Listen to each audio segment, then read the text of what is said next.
तो इसराइल और अमेरिका ने एक संयुक्त ऑपरेशन में अटैक किया ईरान पर और इसके बाद ईरान भी लगातार एक तरीके से पलटवार कर रहा है, जवाबी कार्रवाई कर रहा है। इस बीच ब्रिटेन, जर्मनी और फ्रांस यानी कि यूरोप के 3 बड़े शक्तिशाली देश, महाशक्तियां, ब्रिटेन तो हालांकि अब यूरोप में नहीं है ब्रेक्सिट के बाद, लेकिन जो तीनों देश हैं E3 जिनको कहा जाता है, इन्होंने भी एक तरीके से ईरान पर चेतावनी जारी की। ईरान को लेकर एक तरीके से कहा है कि जो भी देश हमारे हितों पर, हमारे सहयोगियों के जो इंफ्रास्ट्रक्चर है या हमारे जो एक तरीके से इंफ्रास्ट्रक्चर उन पर अगर टारगेट करेगा तो कहीं ना कहीं हम भी आक्रमण करेंगे, हम भी डिफेंसिव एक्शन लेंगे। अगर ऐसा होता है तो फिर ब्रिटेन, जर्मनी और फ्रांस के आने के बाद से ये कहीं ना कहीं बड़ा इसका जो विस्तार है वो हो सकता है युद्ध का, क्योंकि यहाँ पर माना जा रहा है कि जिस तरीके से ईरान लगातार अपने आसपास मिडिल ईस्ट के देश हो, चाहे कतर हो, कुवैत हो, बहरीन हो, यहाँ पर जॉर्डन हो, अलग अलग जो जर्मनी के चाहे अड्डे हो या फिर अमेरिकन बेसेस हो, इसके अलावा साइप्रस पे भी जो ब्रिटिश बेस है उस पर भी अटैक की खबरें आई हैं। साथ ही साथ यहाँ पर जो बहरीन में फ्रांस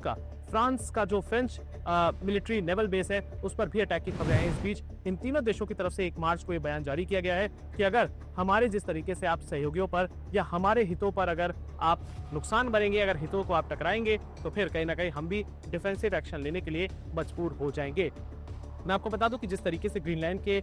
विषय पर अमेरिका, डोनाल्ड ट्रंप और एक तरीके से यूरोपियन संघ के बीच तलवारें खींच गई थी, खाई गहरा गई थी, उसी खाई को पाट दिया है ईरान के इस पूरे मसले ने। क्योंकि कहा जा रहा है कि जिस तरीके से लगातार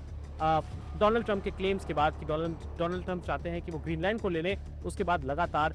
यूरोपियन संघ हो और डोनाल्ड ट्रंप उनके बीच मतभेद आ रहे थे। लेकिन ईरान की इस जंग में ईरान ने जिस तरीके से अलग अलग देशों में जो मिलिट्री बेसेस हैं यूएस के या यूरोपियन संघ के या फिर देशों के, उनको टारगेट किया है, तो कहीं ना कहीं ऐसा सुनने में आ रहा है, ऐसा लग रहा है देखने में कि अगर ये तीनों देश भी एकजुट हो गए और अमेरिका के साथ आ गए, क्योंकि लगातार जिस तरीके से ईरान के मसले पर ये तमाम देश एक साथ होते हैं, यूरोप हो, इसराइल हो या फिर यूएस हो, अगर ऐसा होता है तो कहीं ना कहीं ये विश्व युद्ध की शक्ल ले सकता है। क्योंकि ऐसा पहली बार होगा द्वितीय विश्व युद्ध के बाद जहां पर इतने सारे देश इवॉल्व और इन्वॉल्व हो जाएंगे। देखते रहिए भारत बस लाइव।